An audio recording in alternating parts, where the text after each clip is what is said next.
Dieppe, arrivée de la dernière étape française après 260 km à vélo. L'enthousiasme est toujours aussi présent.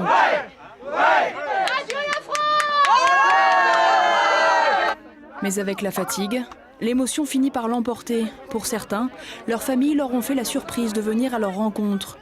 Pour Olivier et Frédéric, l'explication est tout autre. Mon super binôme va me quitter ce soir. J'espère qu'on pourra rouler ensemble après. Comme 3 autres membres de l'équipe, en ce début du mois de septembre, Olivier ne peut poursuivre l'aventure en Angleterre pour des raisons professionnelles. Les larmes laissent place à l'inquiétude. C'est mon ami, donc voilà, le voir partir. Puis vous savez, on devient un peu exclusif à un moment donné. Voilà, c'est notre binôme.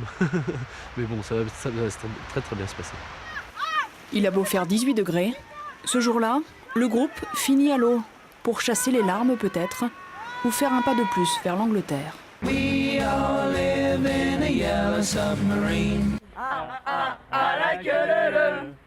4 jours plus tard, à Londres, on les entend toujours autant. À bord des navettes qui les emmènent aux compétitions, le travail de sensibilisation à leur opération se poursuit.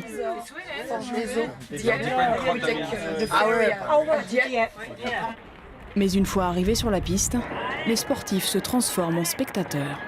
Je pense qu'on est plus à même de comprendre ce qu'ils ressentent parce que là on les voyait, je faisais la réflexion tout à l'heure, je voyais un handbiker dans un faux plat montant qui faisait une grimace avec la tête sur le côté et je disais à une amie, je dis moi je fais exactement la même grimace quand je suis dans l'effort, voilà. Gilles, qui craignait l'échec, est arrivé au bout du parcours comme tous les autres.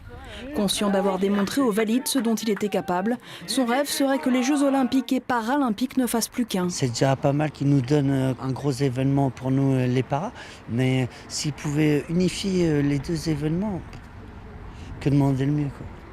Ça serait tout bonheur pour nous, quoi.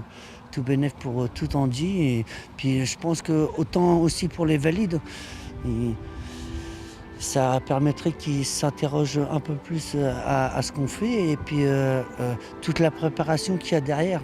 Pour les organisateurs, avec le public qu'elle a mobilisé à chaque étape, l'opération sur la route des Jeux est déjà une réussite. J'ai eu des grosses émotions, limite à des moments aussi fortes que ce que j'ai pu vivre dans mon parcours sportif.